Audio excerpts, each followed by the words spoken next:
Bismillahirrahmanirrahim. Iqra bismi rabbikal ladzi khalaq. Khalaqal insana min 'alaq. Iqra wa rabbukal akram. Alladzi 'allama bil qalam. 'Allamal insana ma lam ya'lam. Bismillahirrahmanirrahim. Assalamualaikum warahmatullahi wabarakatuh. Bismillah, alhamdulillah. Assalatu wassalamu ala rasulillah wa ala alihi wa sahbihi wa mawalah. Rabbi shrah li sadri wa yassir li amri wa hlul 'uqdatam min lisani yafqahu qawli. Amma ba'du. Kembali bertemu dengan kami dalam rangka perjalanan membahas atau mendalami filosofi Pancasila ketika kita kaitkan dengan rukun Islam yang 5 dan Pandu 5 sesuai dengan pidato Bung Karno pada 1 Juni 1945.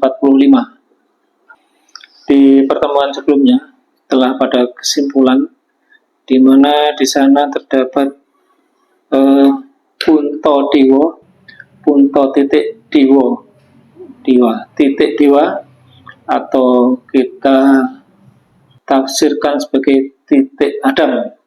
Kita sebagai manusia tentu tidak serta-merta langsung ujuk-ujuk tiba-tiba datang di dunia ini. Ada perantara yang membawa kita hadir di bumi ini. Secara teori kita teralakoh dari 2 orang bapak dan ibu, dari 4 orang simbah, 8 buyut, 16 canggah, 32 wareng, 64 udek-udek, 132 orang gantung siwur, 364 gropak sende, 728 debok bosok, 1556 galih asem, dan seterusnya. Jadi kita tidak ujuk-ujuk datang di muka bumi ini.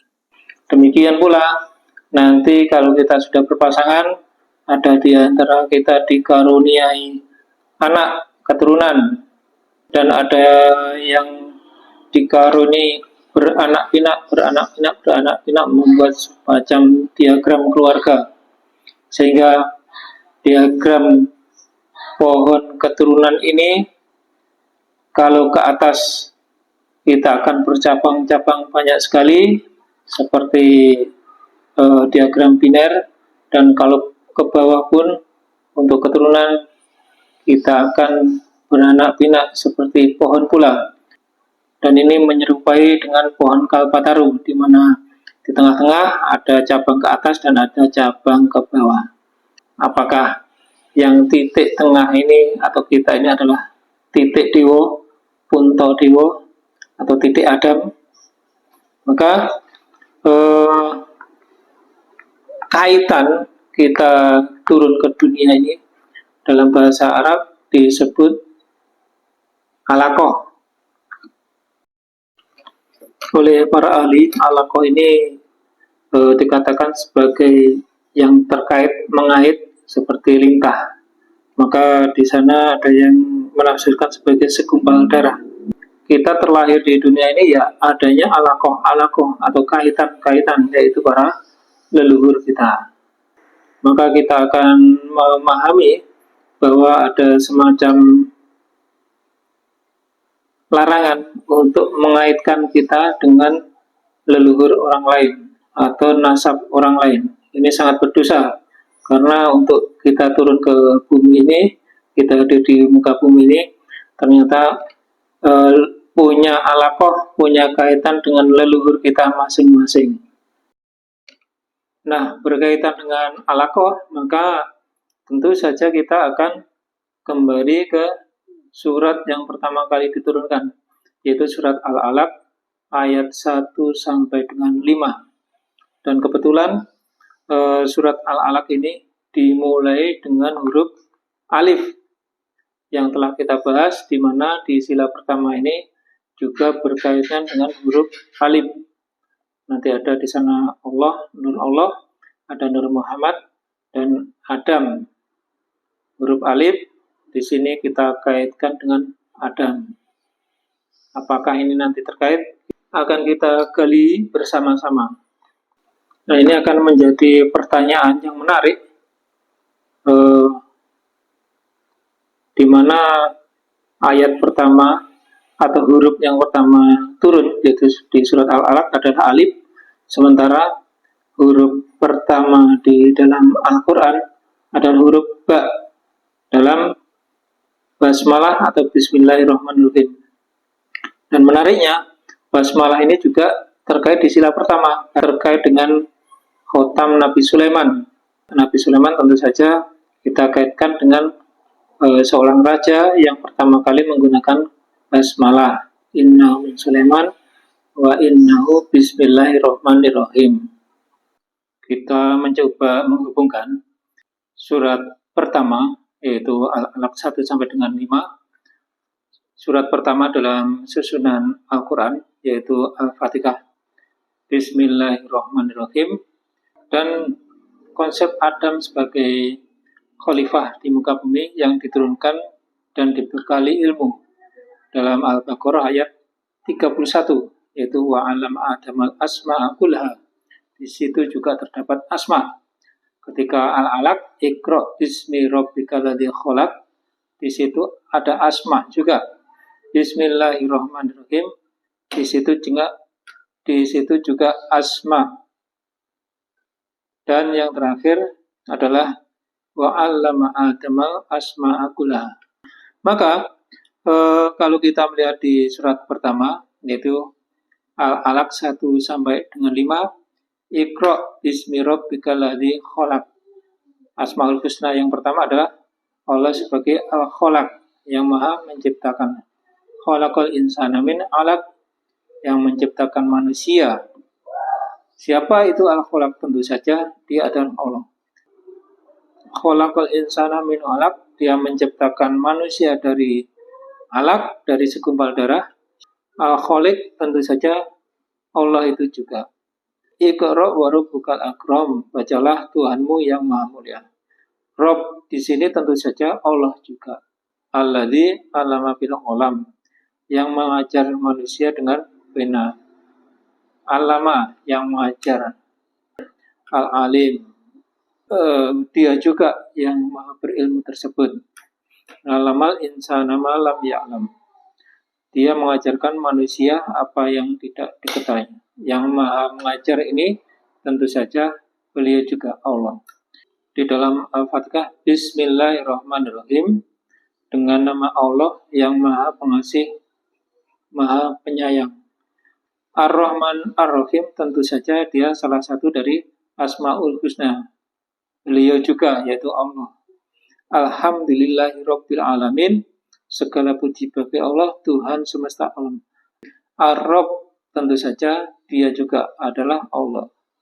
Ar-Rahmanir-Rahim, Maliki Yaumiddin, pemilik hari pembalasan. Tentu dia juga adalah Allah. Al-Malik ini adalah Allah. Iyyaka na'budu wa iyyaka nasta'in, kepada Engkau kami menyembah, dan kepada Engkau, hanya kepada Engkau lah kami memohon pertolongan. Al-Ma'bud, tentu saja dia juga kita meminta.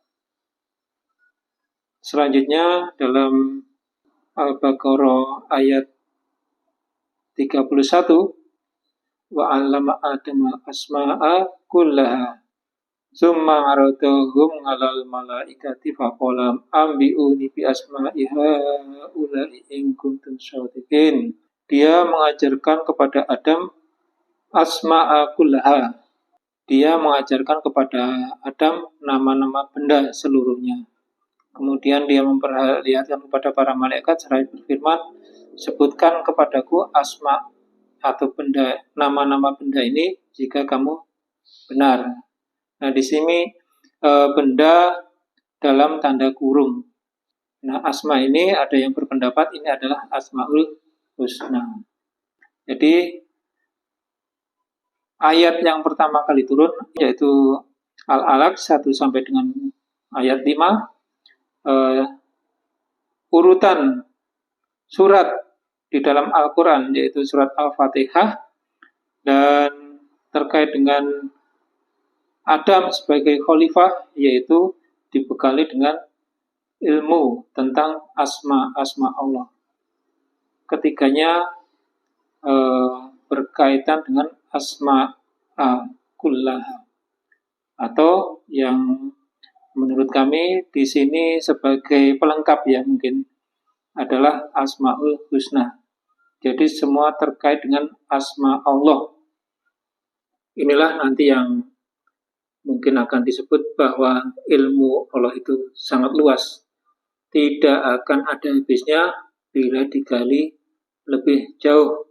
Maka ketika kita menghubungkan, mengkaitkan, mengalakohkan sila pertama dengan rukun Islam yang pertama, dan kadang pandu limo yang pertama atau puntodewo, maka disitulah ilmu yang tidak akan pernah ada habisnya bila digali lebih jauh. Itulah salah satu hubungan ketika kita mengkaitkan antara Pancasila, rukun Islam, dan pandu limo. Di sini kita tidak akan membahas tentang tafsir surat Al-Alaq yang secara umum, akan kita kaitkan dengan basmalah, di mana basmalah ini adalah terdiri dari 19 huruf, dan kita ketahui angka 19 ini diketahui bersama adalah angka yang memverifikasi, angka unik yang bisa memverifikasi segala sesuatu di Al-Quran. Apakah ada kaitannya angka 19 ini dengan surat Al-Alaq? Kita ketahui bahwa surat Al-Alaq ini adalah wahyu yang pertama kali turun kepada Nabi Muhammad SAW. Apa keajaiban angka 19 ketika kita kaitkan dengan surat Al-Alaq? Dari surat Al-Alaq ayat 1 sampai dengan 5 tersebut, sebagaimana hasil kajian Rosyad Khalifah, dapat kita peroleh keajaiban dalam kaitan dengan bilangan 19. Untuk ayat 1 sampai dengan 5 ini dikatakan terdiri dari 19 kata, dan untuk jumlah hurufnya sebanyak 76 huruf. Di mana 76 ini apabila dibagi 19, dia adalah kalipatan dari 4, atau 19 kali 4 menghasilkan 76. Ketika kita kaitkan dengan Al-Quran, urutan surat ke-76 adalah Al-Insan atau manusia. Kita coba baca di ayat 1 sampai dengan 3. Bukankah telah datang atas manusia satu waktu dari masa sedang dia ketika itu belum merupakan sesuatu yang dapat disebut.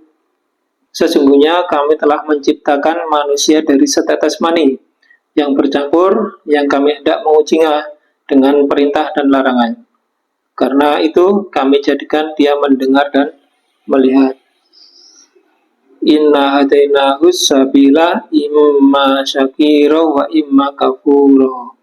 Sesungguhnya kami telah menunjukinya jalan yang lurus.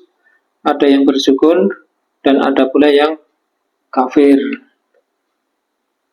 Nah, menarik kan? Ketika kita kaitkan surat Al-Alaq, yaitu tentang kejadian manusia, tentang kaitan dengan hadirnya manusia di muka bumi, ternyata jumlah kata yang turun 19, dan ketika dikaitkan dengan jumlah huruf yang turun yaitu 76 surat Al-Insan, dan di 3 ayat pertama berkaitan dengan asal-usul manusia. Maka kami semakin yakin bahwa dalam kaitan antara Pancasila, rukun Islam pertama, dan Pandu Limo, Puntadewa adalah titik Adam. Dia adalah manusia dan di titik inilah kita berada. Ya, Adam itu dalam arti yang lain adalah kita, atau Puntadewa ini ya kita ini yang harus berperan menjadi Puntadewa, berperan jadi Adam. Kita akan mempunyai tugas apa diantaranya dalam surat Al-Baqarah ayat 30. Wa idh qala rabbuka lil malaikati inni ja'ilun fil ardi khalifah. Tugas Adam adalah sebagai khalifah, sebagai wakil Allah, wakil Tuhan di muka bumi. Dan khalifah itu dibekali oleh ilmu. Di ayat selanjutnya yaitu ayat ke-31, wa 'allama Adama asma'a kullaha summa aradahu 'alal malaikati wa qala ambi'uni bi asma'i haula'i in kuntum shadiqin. Dan dia mengajarkan kepada Adam asma'a kullaha, nama-nama seluruhnya. Jadi selain diberi tugas sebagai khalifah, sang Adam ini diberi pengetahuan, diberi ilmu. Nah, inilah bekal manusia di muka bumi. Untuk apa? Ya, kita kembali ke surat Al-Insan ayat 1-3. Bukankah telah datang kepada manusia suatu waktu dari masa yang ia belum merupakan sesuatu yang dapat disebut? Sesungguhnya kami telah menciptakan manusia dari setetes mani yang bercampur. Kami hendak mengujinya dengan perintah dan larangan, sehingga menjadikannya dapat mendengar dan melihat. Sesungguhnya kami telah menunjukkan kepadanya jalan yang lurus. Ada yang bersyukur dan ada pula yang sangat kufur. Kita kembali teringat konsep 4 jalan, yaitu syarik, sabil, tauhid, dan sirot. Ketika kita kaitkan dengan sila-sila Pancasila, ternyata ada 4, yang mana masing-masing menempati sila kedua, ketiga, keempat, dan kelima. Nah, ternyata di sila pertama inilah kita akan melihat sirot itu berulang, sehingga polanya pembukaan dan penutup haruslah klop. Ada sirot di sila kelima, tentu saja ada sirot di sila pertama. Misalkan di Al-Fatihah ada sirot di bagian yang ketiga, tentu saja basmalah nanti juga akan mengandung sirotol mustaqim. Nah, itu kiranya kaitan antara surat Al-Alaq, surat Al-Baqarah ayat 30 dan 31, serta surat Al-Fatihah, yaitu ayat pertama basmalah, tentang asma'a kullaha, tentang nama-nama Allah, yang akhirnya nanti akan ketemu juga yang namanya siratal mustaqim.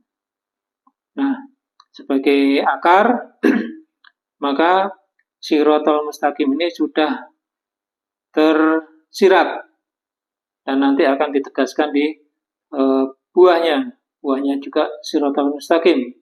Dan tentunya ada jalan yang bengkok, yaitu jalannya orang-orang yang dimurkai dan jalannya orang-orang yang sesat. Nah, ini sekilas tentang kaitan Puntadewa, titik dewa, titik Adam, atau bahkan Adam itu sendiri, yang bisa kita ambil pelajaran bahwa Adam diberi tugas sebagai khalifah dan dia dibekali oleh ilmu.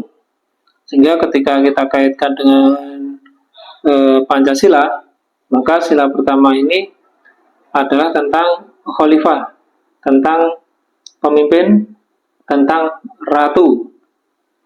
Selain itu, di sila pertama inilah tempatnya ilmu pengetahuan yang harus digali.